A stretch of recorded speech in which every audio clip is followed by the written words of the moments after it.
वास्तविक स्थिति तक पहुंचाने का कार्य किया था और लगातार उस पर दबाव बनाए रखा था। कोई संदेह नहीं,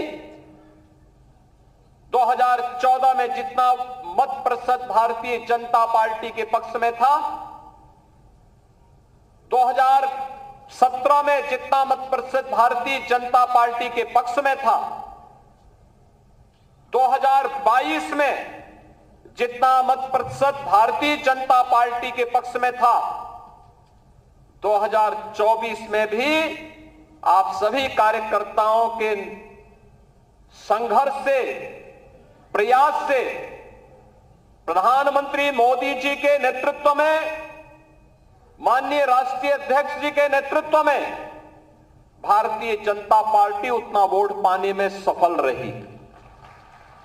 लेकिन जैसा वोटों की शिफ्टिंग होती है और कहीं पर जब हम लोग ये मान करके चलते हैं कि आत्मविश्वास में कि हम तो जीत ही रहे हैं, तो स्वाभाविक रूप से वहां पर कहीं ना कहीं हमें खामियाजा भी भुगतना पड़ता है और वह अति आत्मविश्वास कहीं ना कहीं हम लोगों को जहां चोट पहुंचाने में, उस विश्वास पर खरा उतरने में, उन अपेक्षाओं पर खरा उतरने में, जहां कहीं ना कहीं उस विश्वास पर कहीं ना कहीं चोट पहुंची, वहीं साथ ही साथ जिस विपक्ष ने चुनाव के पहले हिम्मत हार करके बैठ गया था, वो आज फिर से उछल कूद करने का कार्य कर रहा है। बहनों और भाइयों, याद करिए 2022 का विधानसभा का चुनाव, 2022 का विधानसभा का चुनाव विपक्ष उछल कूद कर रहा था। चुनाव के तत्काल बाद आपने देखा होगा कैसे मारपीट पर उतारू हो गए थे, और तब हर कार्यकर्ता इस बात को सोचता था कि वास्तव में हमारी सरकार का माफिया मुक्त उत्तर प्रदेश का अभियान इन्हीं गुंडों के लिए है, और उस उत्तर प्रदेश को आप सबके सहयोग से आज माफिया मुक्त करने में हमें सफलता प्राप्त हुई।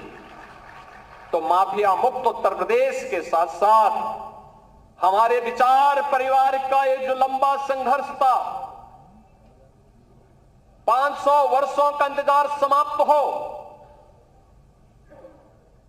दुनिया भर के सनातन हिंदू धर्मावलंबी जिन आकांक्षाओं के साथ जी रहे थे, उन अपेक्षाओं पर प्रधानमंत्री मोदी जी के नेतृत्व में डबल इंजन सरकार ने खरा उतर करके अयोध्या में रामलला के भव्य मंदिर निर्माण के साथ साथ 500 वर्षों के बाद रामलला को विराजमान करने का काम भी किया। बहनों और भाइयों, भारतीय जनता पार्टी के कार्यकर्ता को किसी भी स्थिति में बैकफुट पर आने की आवश्यकता नहीं है, किसी भी स्थिति में नहीं है, क्योंकि आपने कार्य किया है। आप विपक्ष में थे, जनता के मुद्दों को लेकर लड़ते थे। आज जब सरकार में थे तो याद करिए, उत्तर प्रदेश के अंदर सुरक्षा का ये वातावरण आपको आज देखने को मिल रहा होगा। याद करिए, इसी मुहर्रम के समय में सड़कें खाली हो जाती थी, सूनी हो जाती थी। आज मुहर्रम आयोजित हो रहा है, इसका पता भी नहीं लग रहा है। ताजिया के नाम पर घर तोड़े जाते थे, पीपल के पेड़ काटे जाते थे, सड़कों के तार हटाए जाते थे, पुल तोड़ दिए जाते थे। आज कहा जाता है किसी गरीब की झोपड़ी नहीं हटेगी, आज कहा जाता है कोई तार नहीं हटेगा, आज कहा जाता है कि सरकार नियम बनाएगी, पर्व और त्योहार मनाना है तो इन नियमों के अंतर्गत मनाओ और नहीं तो अपने घर में बैठ जाओ। ये मनमानापन नहीं चल सकता है। और विधि का शासन कैसे होना चाहिए, सुशासन कैसे होना चाहिए, यह भारतीय जनता पार्टी की सरकारों ने देश के अंदर करके दिखाया है।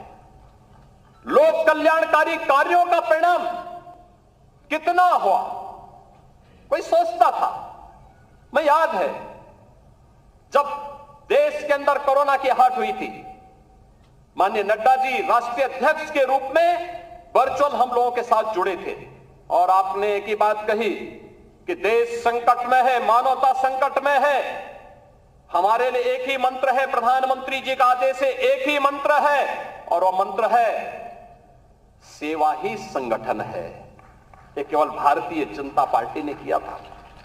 मुझे याद है कोरोना कालखंड में केवल भाजपा का कार्यकर्ता या राष्ट्रीय स्वयंसेवक सड़कों पर जनता जनार्दन की सेवा कर रहा था। अन्य किसी भी दल के किसी भी नेता का कोई अता पता नहीं था। कार्यकर्ताओं की बात तो दूर, आपने देश के अंदर 10 करोड़ गरीबों को मकान दिए। उत्तर प्रदेश में 56 लाख गरीबों को बिना भेदभाव के मकान दिए। हमने जो नारा दिया, मोदी जी ने जो नारा दिया कि सबका साथ और सबका विकास, हमने जाति मत और मजहब के आधार पर भेदभाव किसी के साथ नहीं किया। हम आज भी कह सकते हैं हमने किसी के साथ भेदभाव नहीं किया, कोई भेदभाव किसी के साथ नहीं किया।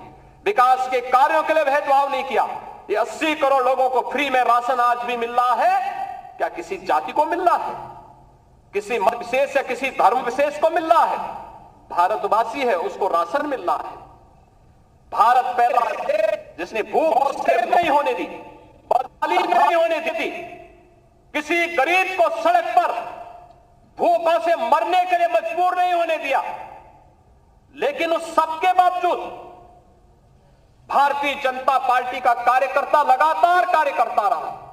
विपरीत परिस्थितियों में अपनी जान की परवाह किए बगैर लगातार कोरोना जैसी महामारी से जूझता रहा और सेवा को ही संगठन मान करके कार्य करने का परिणाम रहा कि जिस महामारी के सामने दुनिया की बड़ी बड़ी ताकतें नतमस्तक हो गई, उसी कोरोना को कहां समाप्त कर दिया? मोदी जी के नेतृत्व में भारत ने सबसे अच्छा परिणाम देकर के दुनिया के सामने कोविड प्रबंधन की एक नई अनूठी छाप छोड़ी।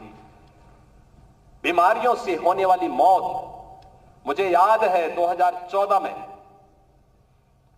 जब आदरणीय नड्डा जी भारत के इंसेफ्लाइटिस के मुद्दे को लेकर के एक सांसद के रूप में मैं उनके पास गया था और उन्होंने कहा कि हम इसमें सहयोग करेंगे।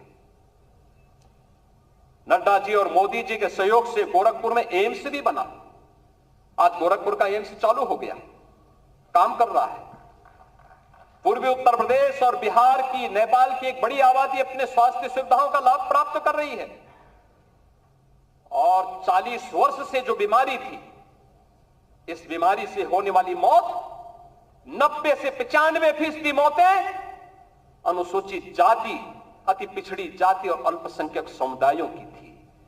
आज उस मौत को हम लोगों ने, डबल इंजन की सरकार ने पूरी तरह नियंत्रित किया है। इंसेफ्लाइटिस पूरी तरह समाप्त हो गया है। उत्तर प्रदेश जैसे राज्य में इंफ्रास्ट्रक्चर, एक कल्पना थी, आज आप जाते होंगे आपको 4 लेन की कनेक्टिविटी मिलती होगी। आज आप कहीं भी जाइए, प्रयागराज जाइए, काशी जाइए, लखनऊ आइए, अयोध्या जाइए, गोरखपुर जाइए, पश्चिम के किसी भी जनपद में जाइए, इंटर स्टेट बॉर्डर पर जाइए, आपको लगेगा आज कोई नहीं कह सकता है, उसको उत्तर प्रदेश का वासी कहने में संकोच नहीं होगा, क्योंकि उत्तर प्रदेश का इंफ्रास्ट्रक्चर किसी भी अन्य जगह से अच्छा आपको प्राप्त होगा।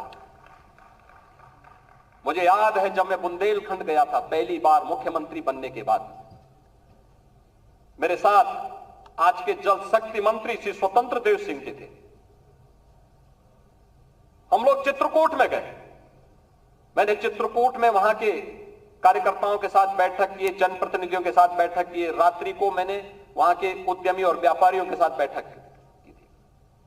मैंने उनसे कहा, मैंने कहा यार चित्रकूट में अच्छे होटल क्यों नहीं आ रहे हैं, अच्छी धर्मशालाएं क्यों नहीं बन रही हैं? उन्होंने एक ही बात कही, उन्होंने कहा अगर कोई निवेश करेगा तो डकैत उसका अपहरण कर देंगे। तो मैंने कहा मैं अगली बार तब आऊंगा जब यहां से डकैतों से मुक्त कर दूंगा। और मुझे बताते हुए प्रसन्नता है आज न केवल बुंदेलखंड चित्रकूट बल्कि पूरा बुंदेलखंड डकैतों से मुक्त हो चुका है, माफिया से मुक्त, डकैतों से मुक्त। आज आप कहीं भी जाते होंगे, क्या काशी, क्या अयोध्या, क्या मथुरा वृंदावन, क्या विंध्यवासिनी धाम, क्या सुखतीर्थ, क्या निमिषारण्य, क्या ये आपकी वैचारिक यात्रा और आपकी आध्यात्मिक विरासत को क्या सम्मान यहां पे नहीं मिला? आजाद देश 1947 में हो गया था, ये काम 1947 में होना चाहिए था, ये कार्य उसके बाद होना चाहिए था।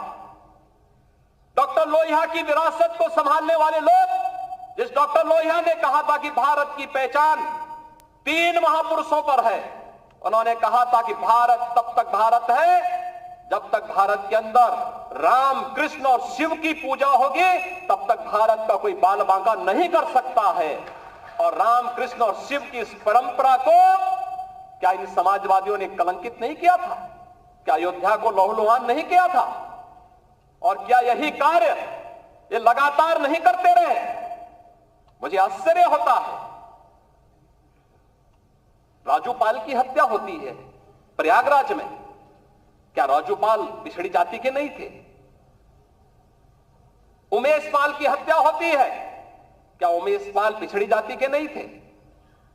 भारतीय जनता पार्टी के विधायक कृष्णानंद राय की निर्मम हत्या हो जाती है, और कृष्णानंद राय के साथ गोलियों का शिकार होने वाले लोग कौन थे?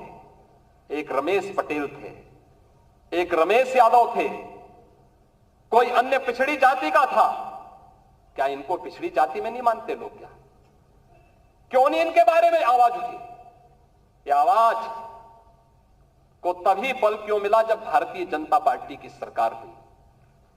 और आज आप देखते होंगे इन माफियाओं के लिए फातिया पड़ने वाले लोग किस प्रकार से चिल्ला चिल्ला करके फिर से चुनौती देने की स्थिति में आए हैं।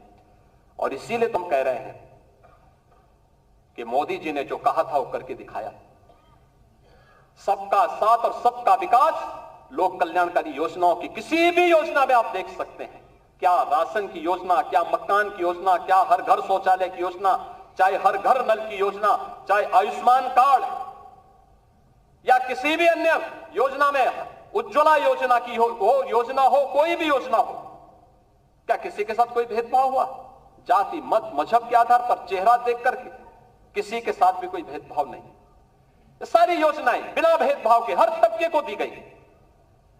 और हमें आश्चर्य होता है, समाजवादी पार्टी की सरकार के समय कन्नौज के मेडिकल कॉलेज की चर्चा हुई। कन्नौज के मेडिकल कॉलेज का नामकरण बाबा साहब डॉक्टर भीमराव अंबेडकर जी के नाम पे था। समाजवादी पार्टी के तत्कालीन मुख्यमंत्री ने नाम बदल दिया। और इस बार जब मैं वहां गया था, हमारे वहां मंत्री श्री असीम और उन्होंने मेरे सामने इस बात को रखा। हमने उसी दिन कहा कि नहीं, ये बाबा साहब भीमराव अंबेडकर के नाम पर ही मेडिकल कॉलेज फिर से जाना जाएगा। और हम लोगों ने इस मेडिकल कॉलेज का नामकरण उसी समय वहां किया था। लखनऊ का भाषा विश्वविद्यालय, क्या मान्यवर कांसी राम जी के नाम पे नहीं था? क्यों चेंज कर दिया गया? ये सब समाजवादी पार्टी की सरकार में होता। दलित चिंतकों और महापुरुषों और सामाजिक परिवर्तन के वाहक उन महापुरुषों को क्या समाजवादी पार्टी ने अपमानित नहीं किया था? वो लगातार अपमानित करते थे। ये तो संविधान की अवहेलना करते थे। इन्होंने तो धर्म के आधार पर अनुसूचित जाति, जनजाति और पिछड़ी जाति को मिलने वाले आरक्षण पर भी सेध लगाने का काम किया था।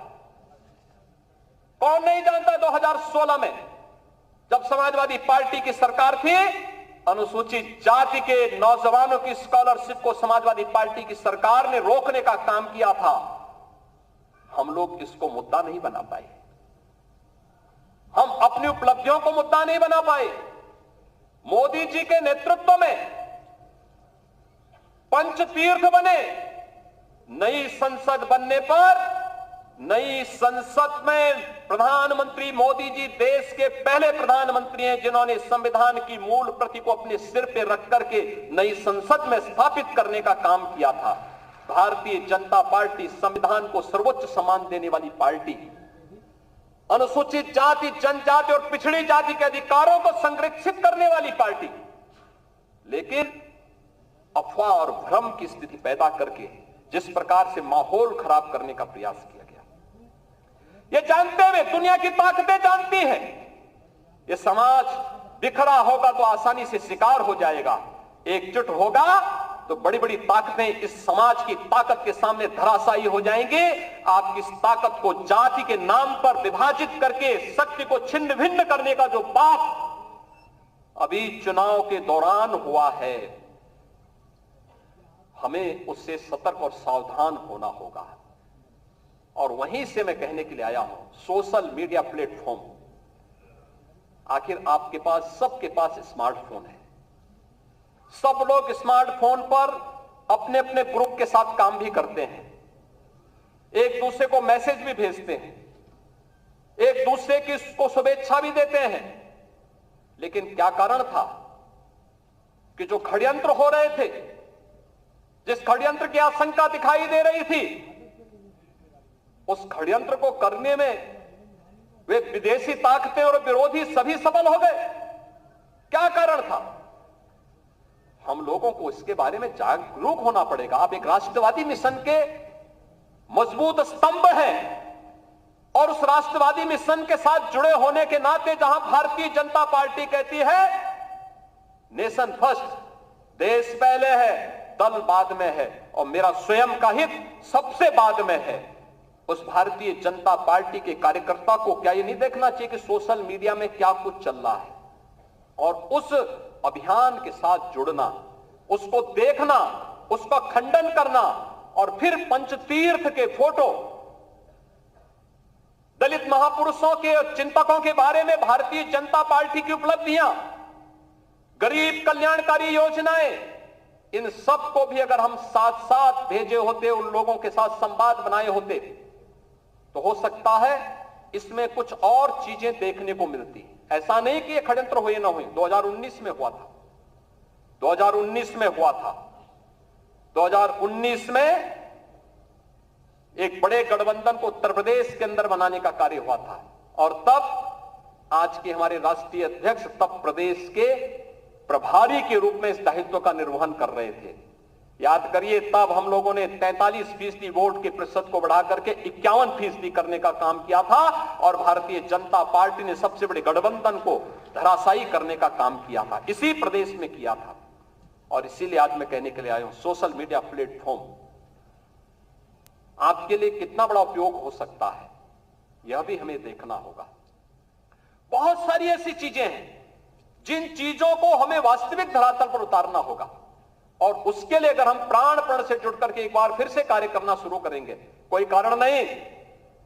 हमने नगर निकाय चुनाव में सभी 17 की 17 मेयर की सीट हम लोगों ने जीती थी। 17 की 17 सीट भारतीय जनता पार्टी ने प्रदेश के अंदर जीत करके पहली बार भारतीय जनता पार्टी 17 की 17 नगर निगम की सीट जीती थी। सर्वाधिक नगर निकायों की सीट जो जीती थी, सर्वाधिक, यानी 17 की 17 नगर निगमों में भारतीय जनता पार्टी का फुल मेजोरिटी का बोर्ड बना और प्रदेश के अंदर सर्वाधिक पार्षद भी भारतीय जनता पार्टी के जीते। हमारे महापौरगण यहां पर प्रदेश के अलग अलग नगर निगमों से भी आज यहां पर उपस्थित हुए हैं। हम उस जीत के सिलसिले को, जिस जीत ने विधानसभा को चुनाव भी जिताया, नगर निकायों में भारी सफलता प्रदान कराई, सर्वाधिक चेयरमैन और सर्वाधिक पार्षद भी जिताए और आजमगढ़ और रामपुर के उपचुनाव में भी विजय पताका भारतीय जनता पार्टी ने अपना गाड़ने का काम किया था। कोई कारण नहीं 10 की 10 उपचुनाव फिर से भारतीय जनता पार्टी अपने पक्ष में करने में सफल हो। लेकिन इसके लिए आज से जुड़ना पड़ेगा, लगना पड़ेगा। एक एक कार्यकर्ता को अपना अभियान मान करके फिर इस अभियान के साथ जुटना पड़ेगा और उसी के लिए आपका आह्वान करने के लिए आज फिर हम लोग आए हैं। बहनों और भाइयों, हम 2010 के 10 उपचुनावों के लिए तो हमें अभी से तैयारी करनी ही है, लेकिन हमें इस बात का याद रखना, उत्तर प्रदेश को जो नई पहचान बनी है, उत्तर प्रदेश जो पहले छठी अर्थव्यवस्था थी, आज देश की नंबर 2 की अर्थव्यवस्था बन चुकी है और तेजी के साथ उभरती हुई अर्थव्यवस्था के रूप में अपने आप को स्थापित कर रही है। उत्तर प्रदेश का जो परसेप्शन बदला है, आज आप देश और दुनिया के अंदर कहीं जाते होंगे, लोग उत्तर प्रदेश के नाम पर आपको सम्मान देते होंगे। इस सम्मान को बरकरार रखने के लिए जीत के सिलसिले को फिर से आगे बढ़ाने की आवश्यकता है और उसको बढ़ाने के लिए, आह्वान करने के लिए आज आपके सामने माननीय राष्ट्रीय अध्यक्ष भी आए हैं। जीत का यह सिलसिला जो 14, 17, 19, 22 पंचायत चुनाव, नगर निकाय चुनाव, उपचुनावों में बना रहा, यही मोमेंटम 2027 में भी बनेगा। यह हमारा संकल्प आज से होना चाहिए, आज से होना चाहिए। याद रखना, भारतीय जनता पार्टी है तो जिले में हमारा महापौर भी है, जिला पंचायत अध्यक्ष भी है और ब्लॉक प्रमुख भी है, चेयरमैन भी है, पार्षद भी है। और अगर यहां पर कहीं कोई खरोंच आता है तो वहां उसका असर वहां पर भी पड़ने वाला है और इसीलिए अभी से इसकी तैयारी में जुटना होगा। एक एक व्यक्ति को जुटना पड़ेगा, ब्लॉक प्रमुख हो या चेयरमैन, महापौर हो या जिला पंचायत अध्यक्ष, विधायक हो या विधान परिषद सदस्य, लोकसभा के हमारे माननीय सांसद हो या फिर राज्यसभा के माननीय सांसद, इन सबको संगठन के साथ बेहतरीन तालमेल बना करके, संगठन जिसको तय करे उसके साथ खड़ा होकर के, प्राणपण से जुट करके कमल चुनाव चिन्ह को विजयी बनाने के संकल्प के साथ अगर हम आगे बढ़ेंगे तो आपका भी सम्मान होगा, सर्वत्र सम्मान भी मिलेगा। और जो लोग उछल कूद करने का कुत्सित प्रयास कर रहे हैं, मुझे लगता है इनको दोबारा उछल कूद करने का अवसर ही नहीं मिल पाएगा। यह हम आप सबको आश्वस्त करने के लिए आज यहां पर आए हैं और इसी विश्वास के साथ मैं आज के इस अवसर पर हमारे नवनिर्वाचित सांसद गण भी यहां पर उपस्थित हुए हैं, केंद्रीय मंत्री भी आए हैं जो केंद्र में उत्तर प्रदेश के हमारे मंत्री बने हैं। मैं इन सभी केंद्रीय मंत्रियों को, माननीय सांसदों का हृदय से स्वागत करता हूं, अभिनंदन करता हूं, उन्हें हृदय से बधाई देता हूं।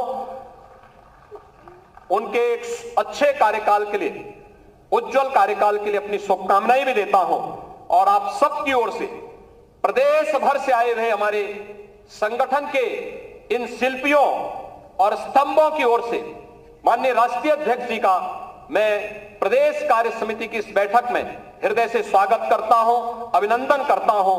धन्यवाद। जय हिंद।